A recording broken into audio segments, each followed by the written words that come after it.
우리가 함께 살펴볼 하나님의 말씀은 다니엘서 6장 10절 말씀입니다.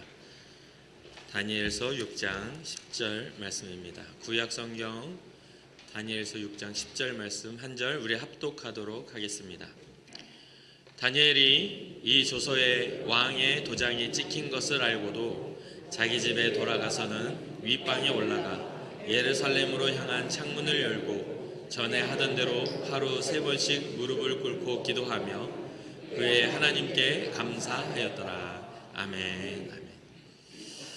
오늘 우리가 살펴볼 이 인물 다니엘은 이스라엘이 기원전 약 605년경에 강대국이었던 바벨론의 침공을 받고 그 침공에 의해서 포로로 끌려가서 바벨론 느부갓네살 왕부터 페르시아의 고레스 왕까지 70여 년을 포로로 잡혀간 후에 섬겼던 아주 우리가 잘 아는 그런 인물입니다. 그래서 오늘 우리가 나눌 이야기에는 다니엘이 보여주는 이 믿음, 그 모습을 보며 우리의 믿음은 지금 현재 우리의 믿음이 어디까지 와 있는지를 돌아보는 그런 시간이 되었으면 합니다. 다니엘은 어렸을 때부터 하나님 앞에서의 신앙자로서 뜻을 정하고 자신의 신앙을 더럽히지 않기 위해서 결단합니다. 그래서 이제 이 바벨론 왕 느부갓네살이 이 포로로 잡혀온 이스라엘 유대 아이들 중에 귀족이나 왕족 중에서 사람들을 뽑아서 자기네들이 바벨론 문화 안에서 좋은 음식을 먹이고 또 학문을 가르쳐서 이렇게 인재를 이렇게 양성하는 그런 일들이 있었습니다. 그런데 이 다니엘과 세 친구는 그 정해진 뜻을 따라 왕이 지정해서 먹게 한 음식들을 거절합니다. 그리고 그 거절의 이유가 스스로 더럽히는 일이라고 생각을 하고 음식을 먹지 않겠다라고 이야기하죠. 우리가 잘 알다시피 포로로 잡혀가면 자주권이 없습니다. 선택권도 없습니다. 그리고 뭔가를 이렇게 살아갈 수 있는 생존권도 사실은 포로로 잡혀가면 없죠. 그런데 소년이었던 다니엘과 세 친구는 소년임에도 불구하고 과감하게도 왕이 진설한 그러한 지정한 그 음식들을 거절하죠. 그 안에 그러한 모든 과정에서는 그 거절에는 돌아오는 반대급부가 분명히 있었을 겁니다. 특별히 나라를 잃고 포로로 잡혀오는 과정 속에 이들이 과했던 그런 현실은 굉장히 처참하고 비참한 현실일 수밖에 없습니다. 가족들이 다 또 주변의 사람들이 다 전쟁을 통해서 이렇게 죽고 또 나라 잃은 슬픔들 앞에 그들이 나와 있는 것이죠. 어쩌면 어린 나이에 울고 있고 막 큰 소리로 울지 못해서 두려움 때문에 떨고 있어야 될 그때에 왕이 지정한 음식을 먹지 않겠다라고 말할 수 있다는 것은 엄청난 정말 결단이고 엄청난 용기입니다. 그래서 그들은 왕의 음식을 먹지 않고 채소를 요구합니다. 이 채소를 요구할 때에 이것을 주장하고 있는 환관장이 만약에 그것을 안 좋게 보고 고깝게 보았다면 이들의 생존권은 무너질 수밖에 없는 것이죠. 그런데 놀랍게도 이 환관장이 하나님의 은혜 가운데 그 다니엘과 세 친구를 긍휼히 여기게 되고 그들을 보호하게 되죠. 그런데 왕이 지정한 음식을 먹지 않게 됐을 때 그 결과가 안 좋게 나오면 누가 책임을 묻게 됩니까? 이 환관장이 책임을 물어야 되는 상황입니다. 그래서 그들이 그럼에도 불구하고 환관장의 호의로움을 받고 열흘 동안 채소를 먹게 되죠. 열흘 후에 보니까 왕의 만찬을 먹은 사람들보다 더 나은 모습, 더 건강한 모습, 더 아름다운 모습이 된 것입니다.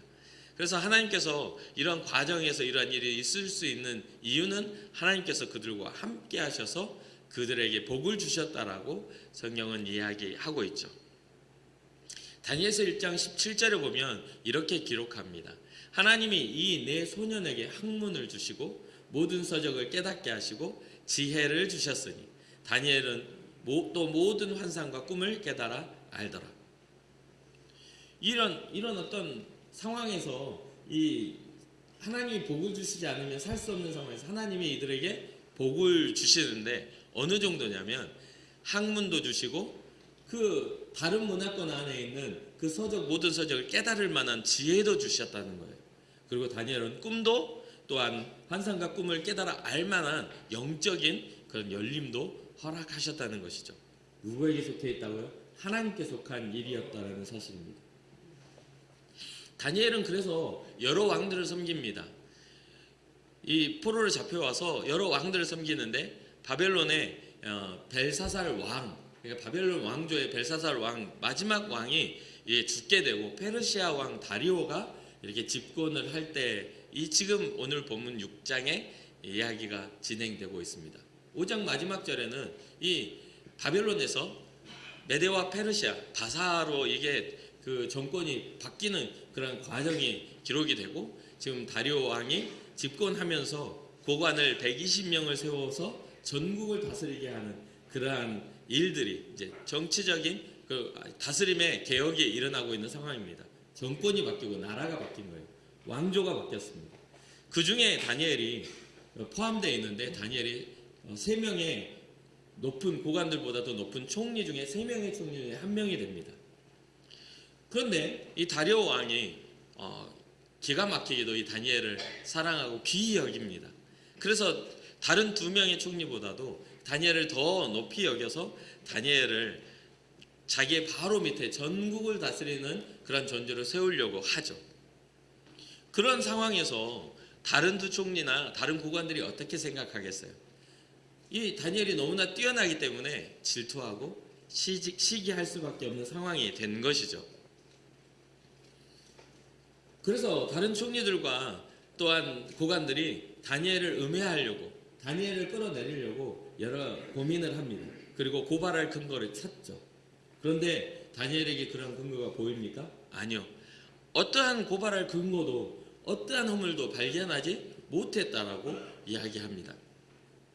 오늘 6장의 4절입니다. 이에 총리들과 고관들이 국사에 대하여 다니엘을 고발할 근거를 찾고자 하였으나 아무 근거, 아무 허물도 찾지 못하였으니 이는 그가 충성되어 아무 그릇됨도 없고 아무 허물도 없음이었더라.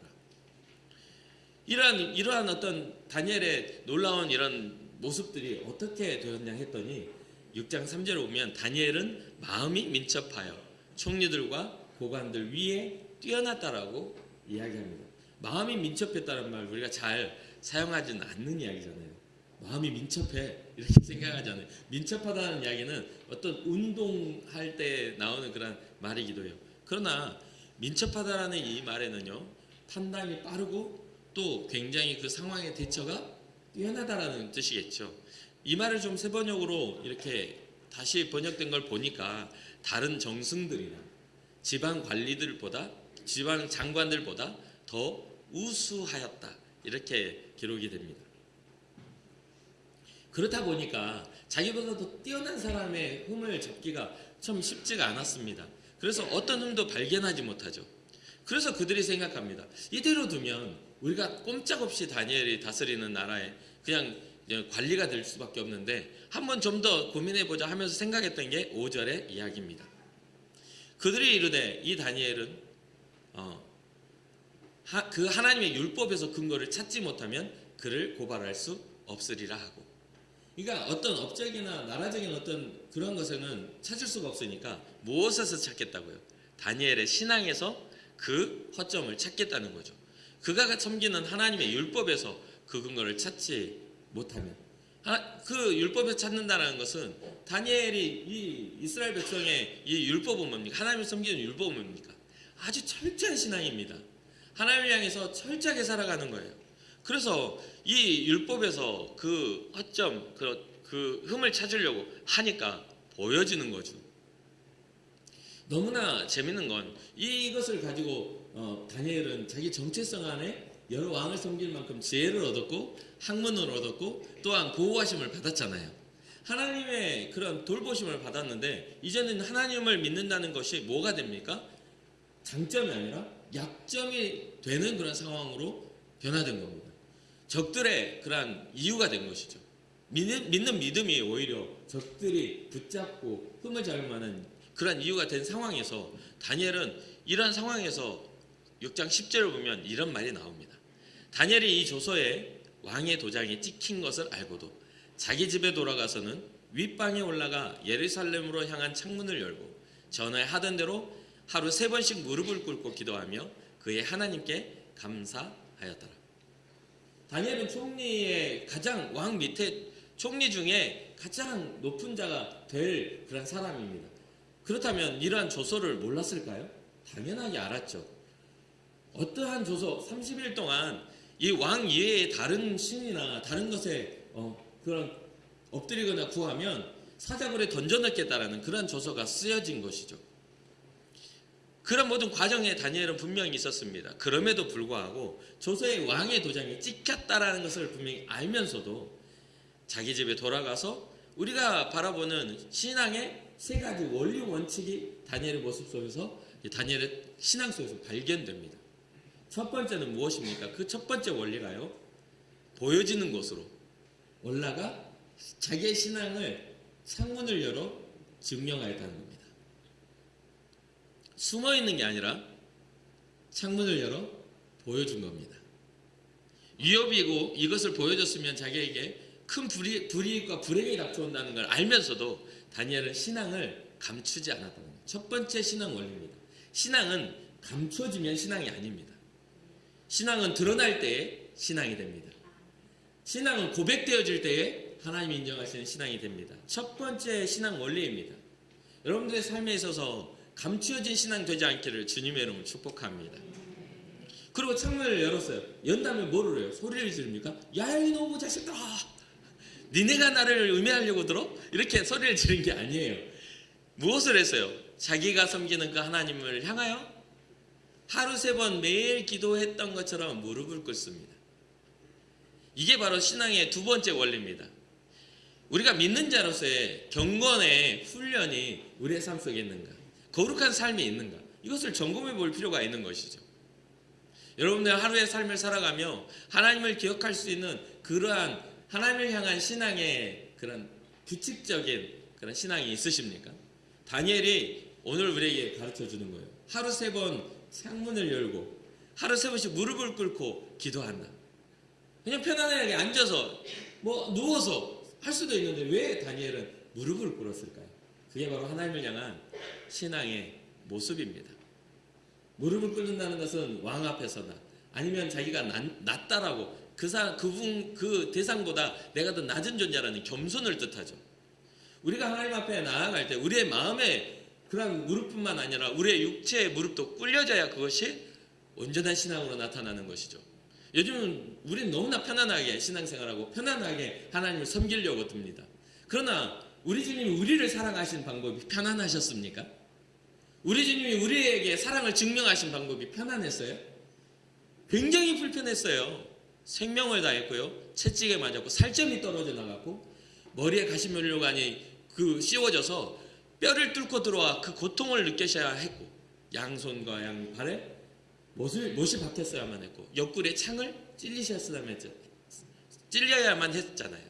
그런데 우리는요, 주님 앞에 우리의 신앙을 편안해야 신앙이라고 생각하는 착각을 합니다.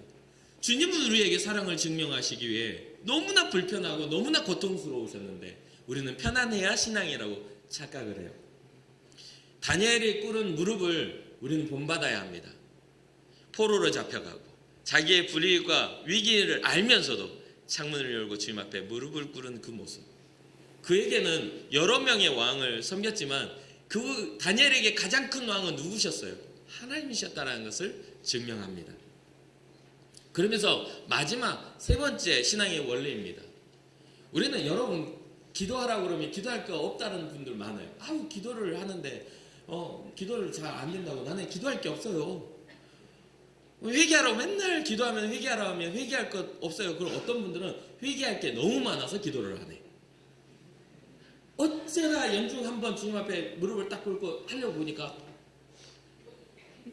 나의 행한 거 죄뿐이니 회개할 게 너무 많아. 이렇게 보면 도저히 구원받지 못할 것 같아서 기도하면 껄끄러워서 아예 기도를 안 하고 그냥 신앙자의 그냥 크리스찬의 이름만 뒤집어 쓰고 사는 경우들이 생겨요.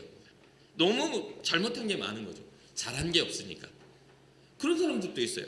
그러나 대부분의 사람들이, 저는 비슷하다고 봅니다. 저나 여러분들이나 주님 앞에 나아가 구원받는 건 똑같다라고 생각해요. 얼마나 잘 살았냐 못 살았냐 그게 아니라 믿음의 분량인 것 같아요. 자 보세요. 이 세 번째 원리는 뭡니까? 다니엘이 어떤 기도를 했죠?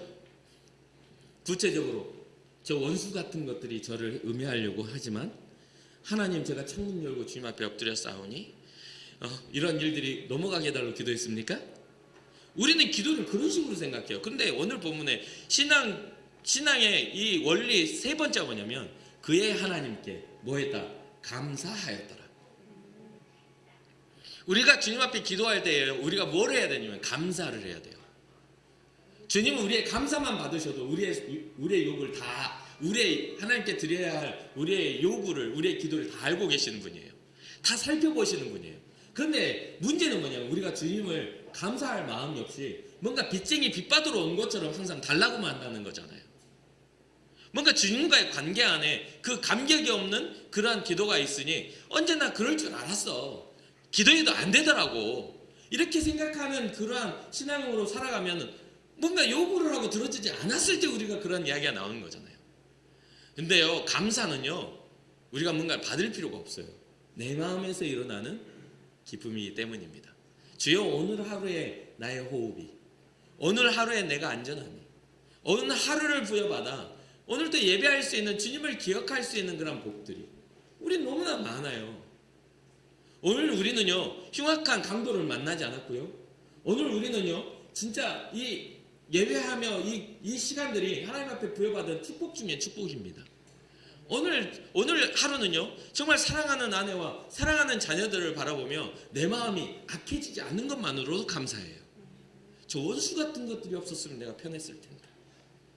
이런 생각 안 든 것도 감사죠. 그렇지 않습니까? 진짜 우리가 얼마나 큰 감사와 기쁨으로 살아가는지 몰라요. 다니엘도 마찬가지입니다. 자기의 위기를 알았고 자기가 가지고 있는 현실의 그 한계를 알았어요. 그럼에도 불구하고 다니엘은 감사했어요. 어떻게 감사할 수 있었을까? 그게 바로 신앙이에요. 주님 앞에 감사할 수 있는 신앙 되기를 주님의 이름으로 축복합니다. 그런데 너무나 재밌는 거는요, 다니엘이 감사하고 창문을 열고 하나님 앞에 작정하고 무릎을 꿇었는데 그게 하나님 앞에 다니엘이 복을 받았던 비결이잖아요. 그런데 이 다니엘을 잡아먹으려고 하는 이 적들한테는 호재입니다. 호재. 다니엘이 가진 철저한 믿음이 이들에게는 약점으로 보였어요. 그래서 다니엘의 신실한 신앙이 그들에게는 너무나 큰 꺼리가 되니까 옳다, 잘 걸렸다 너, 그럴 줄 알았어. 왜요? 지금 조서가 어떻게 쓰여졌죠? 왕이 아닌 다른 예. 한 달 동안은 왕이 아닌 다른 것에 바램을 갖거나 그런 섬기게 되면 어디에 집어넣겠다? 사자굴에 넣겠다. 이 조건이 있는 겁니다. 그러니까 다니엘의 철저하면 너는 이제 죽었어. 너는 사자굴이야. 하고 했는데 너 재밌는 건 뭐냐면요. 이 악한 일에 무리가 있습니다. 다니엘은 혼자 주님 앞에 믿음의 투쟁을 하고 있지만 이것을 흠잡으려고 하는 사람들은 무리를 이뤄요. 무리였어요. 그래서 그 무리들이 모여서 다니엘의 기도하는 모습을 봅니다. 따로따로 본 것도 아니에요. 무리가 봅니다. 참 재미있죠. 우리는 우리의 그런 홀로 걸어가는 신앙을 외로워하고 굉장히 우리 스스로는 힘겨워합니다. 그런데요, 사랑하는 성도 여러분, 여러분들의 신앙이 홀로 걷는다 할지라도 절대 외로워하지 마십시오. 우리 하나님 여러분과 함께 계십니다. 적들의 모습이 무리를 이루고 더 커 보인다 할지라도 그보다 더 크신 하나님이 우리의 편에 계심을 믿으시기를 주님의 이름으로 축복합니다. 그래서 이 감추지 않는 모습이 이제 꺼리가 되니까 이들이 이제 잘 걸렸어 하고 이제 그 무리가 이제 다리오 왕에게 찾아갑니다. 그리고 그 다리오 왕에게 주장하죠. 사자굴에 던져 넣어야 한다고. 뭐라고 기록합니까? 왕이여 사로잡혀온 유다 자손 중에 다니엘이 왕과 왕의 도장에 찍힌 금령을 존중하지도 아니하고 하루 3번씩 기도하나이다. 여기에서 재밌어요. 지금 왕 다음으로 세워져야 할 총리 중에 아주 유능한 사람을 이 사람들은 뭐라고 합니까? 사로잡혀온 유다 자손 중에 라고 합니다. 포로 따위가 아주 비천한 것이 말이죠. 이들의 마음에는 지금 왜 다니엘에 대한 시기와 질투가 있었던 겁니까? 너 따위가 우리 위해서 근본도 없는 게 나라 잃은 것이 그렇게 생각하고 있는 거예요. 너 따위가? 사로잡혀온 유다 자손 중에 다니엘이라고 아시죠? 모르겠습니까? 총리 중에 한 명인데. 그런데도 아주 노골적으로 비하합니다. 왕과 왕의 도장 엄청 강조를 합니다. 왕이 세워놓은 그 금령을 감히 하면서 막 과장합니다. 그러면서 하는 말에 하루 3번씩 기도하나이다. 근데 너무나 또 재미있는 게 뭐냐면요, 오늘 다니엘서 6장 보면 왕이 이렇게 될 줄 몰랐어요. 이 왕은요, 다리오 왕은 자기의 권위와 권세가 세워질 줄 알았나 봐요. 그래서 자기의 권세를 세우는 일인 줄 알고 딱 했는데, 알고 보니 다니엘을 잡아넣으려는 올무였던 것이죠. 그러니까 이 왕이 뭐 합니까? 마음에 심한 근심을 합니다. 그래가지고 다니엘을 형을 집행을 계속 미뤄요. 언제까지? 해가 질 때까지. 와가지고 막 사자굴에 넣어야 한다는데, 이 다리오 왕은 다니엘을 너무나 사랑하는 거예요. 귀히 여기는 거예요. 그래서 계속 미루니까, 이게 또 해가 질 때까지 이를 좀 미루니까 이 사람들이 또 이야기합니다. 메대와 바사의 규례를 아시거니와 왕께서 세우신 금령과 법도는 고치지 못합니다. 그러면서 왕이시여 다니엘을 사자굴에 던져 넣으십시오. 그러니까 이제는 법적인 것들, 당신의 권위를 두고 한 일인데 당신의 권위를 스스로 무너뜨리지 마십시오. 그러면서 이제 그 권위를 세우려고 했던 일이 왕에게 스트레스로 다가옵니다. 나는 다니엘을 해하고 싶지 않아. 그런데 너희 그 권위를 두고 하니까 어쩔 수 없이 이제 왕이 그것을 허락하게 되죠.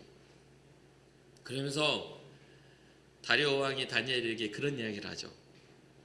네가 항상 섬기는 너희 하나님이 너를 구원하시리라. 네가 항상 섬기는 너희 하나님이 너를 구원하시리라. 얼마나 안타까운 이야기입니까? 그런데 너무나 재미있는 건 다리오 왕의 이러한 이야기는요, 다니엘의 삶을 어떻게 해요? 증명하는 말입니다. 다니엘이 어떻게 살아왔는지를 정확하게 증명해 주고 있어요. 내 스스로가 나는 하나님을 철저히 섬깁니다, 나는 신앙자입니다 할 필요가 없어요. 네가 항상 섬기는 너희 하나님이 너를 구원하실 거예요. 왕이 봤을 때도 다니엘은 신실하게 신을 섬겼다는 것을 보여줍니다. 그리고 사자굴에 다니엘을 던져놓고 어떻게 하냐면 그 입구를 돌로 막아버리고 또 거기를 임봉해버려요. 가득, 이게 아예 그냥 손대지 못하도록 임봉까지 합니다. 그리고 시간이 지나가죠. 그 다니엘이 사자굴에 들어간 다음에 깜깜한 그 사자굴 속에서 이제 남아있는 건 사자와 나, 너와 나, 우리는 하나입니까? 아니, 그 안에 들어가 있는 상태에서 다 막아놓으니까 깜깜해. 그런데 이 다리오 왕이 얼마나 마음이 불편했는지, 왕은요 여유가 있어요. 왕은요 모든 것들에 대해서 예민해질 필요가 없어요. 야, 처리해. 그러면 끝나는 이때 왕권이 어마어마하게 강력한 때예요. 왕은 신이었어요, 신. 그런데 이 성경의 6장이 뭐냐면 새벽에 일어나, 왕이 새벽에 일어나 얼마나 다급했는지, 다니엘을 귀하게 여겼는지 새벽에 일어나 그 돌을 치워라, 임봉을 풀어라 해가지고 말합니다. 살아계신 하나님의 종 다니엘아, 네가 항상 섬기는 내 하나님이 이 사자들에게서 능히 너를 구원하셨느냐? 그 물음을 던져요. 근데 이미 뼈다귀만 남아있을 수밖에 없는, 보이지도 않는 그런 굴 속에 그런 이야기를 한단 말이에요. 그런 이야기를 막 하니까, 야, 참 왕은 조급하게 달려와가지고 그러는데요, 이 다니엘은 정말 재밌습니다. 뭐라고 해요? 걱정해준 왕, 막 다급하게 새벽에 온 왕한테, 왕이여 원하건대 왕은 만수무강하옵소서. 얼마나 느긋한 말입니까? 보통 우리가 사자 앞에, 우리가 동물원 가서 사자 보면 진짜 무서워요. 되게 생각보다 크더라고요. 머리가 커요. 그러면은 좀 입도 크다는 이야기죠. 한 입에 삼킬 수 있을 텐데. 그리고요, 다니엘이 그런 말을 합니다. 나의 하나님이 이미 그의 천사를 보내어 사자들의 입을 봉하셨으므로 사자들이 나를 상해하지 못하였사오니 이는 나의 무죄함이 그 앞에 명백함이오며 또 왕이여 나는 왕에게도 해를 끼치지 아니하였나이다 하니라. 조급하게 달려와 안부를 묻는 왕에게 오히려 왕이여 만수무강하옵소서. 하나님이 먼저 오셔서 천사들을 보내주셔서 사자의 그 입을 다 봉하여 놓았습니다. 그러니까 어떻게 해야 돼요? 저는 여기에서요 또 하나님의 그런 놀라움을 발견했어요. 다 돌로 막아놓고 그 어두움에 정말 사망의 그늘에 들어가 있을 때 혼자 있으면 얼마나 무섭겠어요.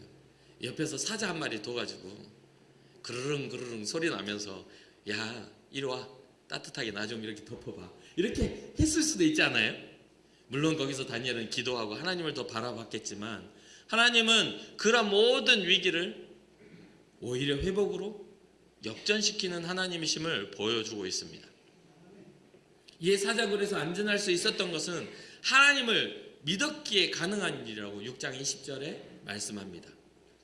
근데 그것도 23절에 한번 읽어드릴게요. 왕이 심히 기뻐서 명하여 다니엘을 굴에서 올리라 하며 그들이 다니엘을 굴에서 올린즉 그의 몸이 조금도 상하지 아니하였으니 이는 그가 자기의 하나님을 믿었음이더라. 우리가 믿음으로 기적이 일어나는 것을 잊지 마시길 주님으로 축복합니다. 우리는 믿음을 심지 않고 기적을 바라봐요. 우리는 하나님을 신뢰하지도 않으면서 하나님이 일하시기만을 바랍니다. 그런데 절대 기적에는 절대 믿음이 필요합니다. 하나님을 믿는 믿음으로 여러분과 제가 나아가기를 주님의 이름으로 축복합니다. 이후에 다니엘을 참소했던 사람들은요 가족들까지 다리오 왕의 진노를 피하지를 못합니다. 다니엘이 들어갔던 사자굴에 그들이 다 들어가 죽게 되죠. 아마도 사자가 천사가 입을 봉해 놓으니까 사자의 어떤 가지고 있는 공격성을 이렇게 못하게 했겠습니까? 하나님의 사람이기에 사자는 먹을 생각 못하고 이랬었겠죠. 그런 상황에서 얼마나 달콤한 냄새, 이 살냄새, 배고파 죽겠는데 맛있는 냄새가 나는데 못 먹고 앉아있는 얼마나 힘들었겠어요. 근데 갑자기 때로 그 맛있는 음식들이 들어오니까 사자가 가만히 있었겠습니까? 아주 그냥 맛있게 만찬을 즐겼겠죠. 이후에 다리오 왕이 다시 조서를 내립니다. 다니엘 6장 26절부터 27절이에요. 내가 이제 조서를 내리노라. 내 나라 관할 아래에 있는 사람들은 다 다니엘의 하나님 앞에서 떨며 두려워할지니 그는 살아계시는 하나님이시요 영원히 변하지 않으실 이시며 그의 나라는 멸망하지 아니할 것이요 그의 권세는 무궁할 것이며 그는 누구도 구원하시며 건져내기도 하시며 하늘에서든지 땅에서든지 이적과 기사를 행하시는 이로써 다니엘을 구원하여 사자의 입에서 벗어나게 하셨음이라 하였더라. 아멘입니까? 다리오 왕이 믿음이 있어서입니까? 이거 엄청난 믿음의 선언이잖아요. 그렇죠? 신앙은 다니엘의 것이에요. 그런데 다니엘의 모습을 보며 이 다리오 왕이 깨달음을 얻은 겁니다. 이건 다니엘의 이야기가 아니에요. 다리오 왕의 조서입니다. 어떻게 말해요? 모두가 하나님 앞에서 다니엘의 하나님 앞에서 떨며 두려워할지니 그는 살아계신 하나님이시라. 우리의 하나님 앞에서 죄인들은 떨며 두려워해야 할 줄 압니다. 그는 살아계신 하나님이시기 때문입니다. 영원히 변하지 않으실 분이며 그의 나라는 멸망하지 아니할 권세의 나라라는 것. 그의 권세는 무궁할 것이고 그는 구원도 하시며 건져내기도 하시며 하늘에서든지 땅에서든지 이적과 기사를 행하시느니라. 이러한 믿음의 선언이 우리의 삶을 통해서 내뿐만 아니라 우리를 보는 사람들을 통해서 나타나기를 주님의 이름으로 축복합니다. 말씀을 정리해서 여러분과 다시 나누려고 합니다. 다니엘은 자신의 위기를 알았어요. 그리고 그 결과가 죽음이라는 것도 잘 알고 있었습니다. 그런데 다니엘은 포기하지 않았습니다. 그리고 또 포기했습니다. 이게 제가 제목을 뭐라고 했죠? 포기할 수 없어서 포기한다. 포기할 수가 없었어요. 무엇을 포기할 수 없었습니까? 하나님을 향한 신앙을 이는 포기할 수가 없었어요. 그의 신앙은 하나님께 속해 있었어요. 그의 생명까지도. 그의 인생은 주께 있다라고 믿었어요. 다니엘은 하나님을 향한 신앙을 포기할 수 없었어요. 그리고 그러한 결과로 자기의 생명과 권리를 포기할 수밖에 없었어요. 삶의 성실함도 또 삶에 주어진 부와 명예도 하나님을 섬기는 것을 방해할 수 없었습니다. 오히려 삶의 신실함이 신앙에서 비롯되었음을 인정했고 삶에 축복된 것도 하나님을 섬기는 은혜 안에서 이루어졌음을 그는 인정했습니다. 모두가 알 만큼, 모두가 인정할 만큼 다니엘은 하나님을 향해 나아갔던 사람입니다. 저를 포함해서 여기 앉아있는 여러분 모두가 이 다니엘의 모습을 통해 우리는 교훈을 얻어야 되겠죠. 하나님을 선택하고 사자굴에 들어간다 할지라도 우리는 하나님을 포기하지 않겠습니다. 그렇게 됐을 때 그리 아니하신다 할지라도 주님 앞에 나아갈 믿음으로 나아가겠습니다. 그런 믿음이 있을 때 하나님은 사자의 입을 봉하시고 하나님의 역사와 능력을 나타내시는 분임을 믿으시길 바랍니다. 그리고 그러한 일을 방해했던 사람들에게 징계하시는 하나님이심도 우리는 잊지 말아야 돼요. 그래서 저는 항상 기도해요. 주여, 은혜의 반대자가 제가 되지 않도록. 목사로 살면서 저는 진리가 될 수가 없어요. 전 정답이 될 수 없습니다. 저의 알량한 지식이나 저의 알량한 감정이 주님의 말씀을 대연하거나 대변할 수 없어요. 하나님의 말씀은 하나님의 말씀으로만 능력 있음을 고백합니다. 그렇기에 언제나 기도합니다. 주여, 하나님을 경외하는 마음을 잊지 않도록 도와주옵소서. 하나님을 경외하는 마음으로 살아가게 하옵소서. 우리의 인생에 있어서 주님을 경외하는 마음이, 하나님의 몸된 교회가 하나님의 것임을 인정하는 마음이 사라져서는 안 됩니다. 그래서 언제든 우리의 마음의 창문을, 하나님을 향한 신앙의 창문을 열어놓고 그 앞에 무릎을 꿇을 수 있는, 그리고 주님의 은혜를 감사할 수 있는 그러한 은혜가 여러분과 저에게 있기를 주님의 이름으로 축복합니다. 지난 시간 우리는 코로나 바이러스로 인해 전 국민이 들썩였죠. 아니요, 전 세계가 들썩였습니다. 그리고 이런저런 원망의 대상을 찾는 모습들을 제가 많이 봤어요. 너무나 재밌는 것은 기독교인들도 상당히 뿔이 나 있었어요. 보면은 뿔이 아니라 천사의 날개가 돋아 있어야 되는데 막이 뿔이 이렇게 나 있어. 자기만 몰라. 그래서 뭔가 기독교 안에서도요, 예배 드려도 손가락질하고, 예배 안 드린다고 또 어떤 사람 와가지고 교회가 문 닫았다고 손가락질로 성질내고, 뭐 이래도 성질내고 저래도 성질내고, 뭐 그러는 걸 봤어요. 다 그냥 건드리면 화낼 준비를 다 하고 살더라고요. 왜 그런지 잘 모르겠어요. 그러면서 어느 프로에서는 아니 온라인 예배를 한다고 이거는 예배가 아니라고 말하고, 어느 한편에서 또 온라인 예배가 이 시대의 마지막 또 예배의 대안이라고 연구하자 하고, 그러면서 결국은 막 이것도 아니고 저것도 아닌 걸로 막 싸우더라고요.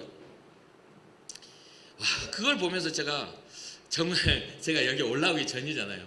사무실에 앉아서 혼자 진짜 많이 울었던 기억이 납니다. 어떤 신학자의 글을 보면서 정말 막 가슴이 아파서 눈물을 흘렸던 기억이 나요. 그렇다고 제 눈물이 하나님 앞에 정당하다, 제가 뭔가 명분을 가졌다, 그런 건 아니에요. 그냥 하나님을 경외하는 마음이 있다면 다툼이 아니라 최선의 것을 찾아가면 되는데, 그렇잖아요. 다툼이 아니라 서로를 손가락질하고 옳고 그름을 따지는 것이 아니라 하나님 기뻐하시는 게 무엇일까를 고민하면 되는데, 서로가 자기가 생각하고 말하는 것이 옳다고 말하려고 상대방을 비난하는 것들이 너무나 불편했습니다. 신앙적으로요. 시대적인 어려움 가운데 예배가 멈춰지면 우리의 신앙도 멈춰지는 걸까요? 저는 그러한 질문을 계속 던졌어요.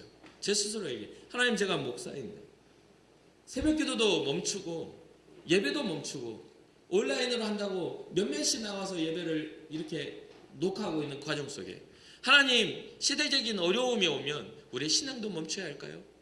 삶의 괴로움이 오면 우리 신앙이 멈춰야 하는 것일까요? 라고 생각을 했어요. 그러나 사랑하는 성도 여러분, 여러분들의 신앙의 창문을 여시기를 주님의 이름으로 축복합니다.